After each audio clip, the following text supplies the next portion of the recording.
अस्सलामुअलैकुम one class, अपनी मोतिया की बुक ओपन कर लें। आज हम नया पेज पढ़ेंगे। पेज नंबर 82 से स्टार्ट करेंगे। इसमें क्या लिखा हुआ है? मिलाइए और लिखिए। वही जिस तरह आपने पहले पेज किया है, आपने ये वाला भी पेज इसी तरह करना है। नून ज़बर ना, बे छोटी ये बी, नबी, बे ज़बर बा, जीम छोटी ये जी, बजी, चे ज़बर च, लाम छोटी ये ली, चली। इस तरह करके ये सारे आपने यहाँ पे लिखने हैं। चली चली चली, बजी बजी बजी, इस तरह करके ये सारा कॉपी करना है। ठीक है, पेज नंबर 83 पे आ जाते हैं। अब ये पढ़ते हैं, ये क्या स्टोरी है। क्या लाऊं, क्या नाम है स्टोरी का? क्या लाऊं। अब्बू बाज़ार जा रहे थे। अब्बू ने पूछा, क्या लाऊं? अम्मी ने कहा, सब्ज़ी और फल लाइए। ज़ारा ने कहा, मेरे लिए कहानी की किताब लाइएगा। अली ने कहा, मेरे लिए बल्ला लाइएगा। अब्बू बाज़ार गए, बहुत देर में आए। बाज़ार में बहुत भीड़ थी, भीड़ मतलब रश था। वो सब्ज़ी और फल लाए। ज़ारा के लिए कहानी की किताब और अली के लिए बल्ला भी लाए। अली ने अब्बू को प्यार किया। ज़ारा ने जज़ाकल्लाह कहा। अब्बू अमरूद, अनार, कीनू, चीकू और अंगूर लाए थे। सेब भी लाए थे। अली को कीनू पसंद है। अम्मी और ज़ारा अनार शौक़ से खाती हैं। ठीक है, ये एक स्टोरी हो गई। ये पूरी क्या स्टोरी थी, किससे रिलेटेड थी कि अब्बू जो थे वो मार्केट गए थे, बाज़ार गए थे, और हर एक से पूछा था कि क्या लाऊं। फिर जिसको जिस चीज़ की ज़रूरत थी वो उसने बता दी और अब्बू वही रिक्वायर्ड चीज़ें लेकर आ गए। अब इससे रिलेटेड हम एक्टिविटी करते हैं। क्या करना है? खाली जगह में दुरुस्त लफ्ज़ लिखिए। अब्बू बाज़ार डैश आए या गए? गए। अली ने डैश को प्यार किया, अब्बू या अम्मी? अब्बू को।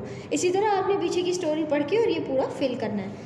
अच्छा, अब और क्या करना है? ये तो आपने इसके सवालों के जवाब आपने ओरली देने हैं। ठीक है, अब अब्बू कहाँ जा रहे थे, बताएं अब कहाँ जा रहे थे।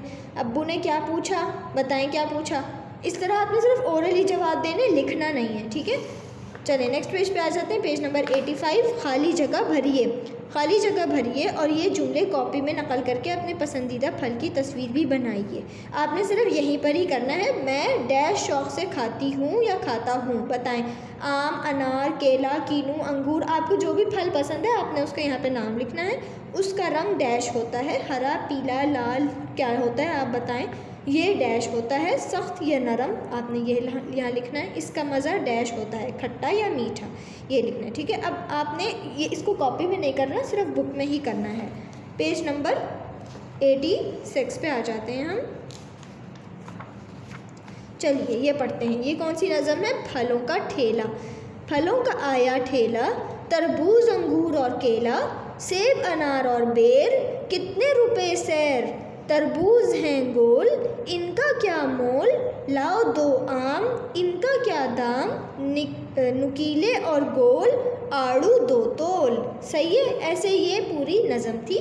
अब आपने इसमें क्या करना है? एक जैसे अल्फाज लिखिए। एक जैसे अल्फाज लिखने आपने। ठेला, अब बताएं इस ठेले का इसके जैसा अल्फाज बताइए। ठेला, केला, बेर, सैर, गोल, मोल, आम, दाम, इसके जैसे आपने ये अल्फाज लिख लिए यहाँ पे। अब इनके आपने नेक्स्ट पेज पे आएंगे, आपने क्या लिखना है? नाम लिखिए।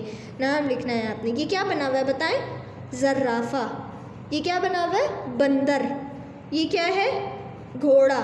ये क्या है? शेर। ये क्या बना हुआ है? अनार। ये क्या बना हुआ है? खरगोश। ये क्या है? बल्ला।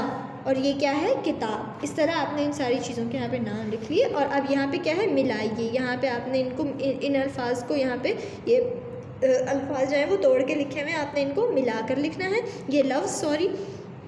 और अब यहाँ पे क्या है? ज़िद लिखिए। आपने इनकी यहाँ पे ज़िद लिखनी है। कोई भी काम कॉपी में नहीं करना, बुक में करना है सारा। ठीक है, हल्का, भारी, ज़्यादा, कम, अच्छा, बुरा, आहिस्ता, तेज़, ये इस तरह आपने ये सारा काम कर लिया है। अब आपकी ये बुक कंप्लीट हो गई है। ओके, आई होप आपको अपना सारा होमवर्क भी समझ में आ गया होगा। ओके, अल्लाह हाफ़िज़।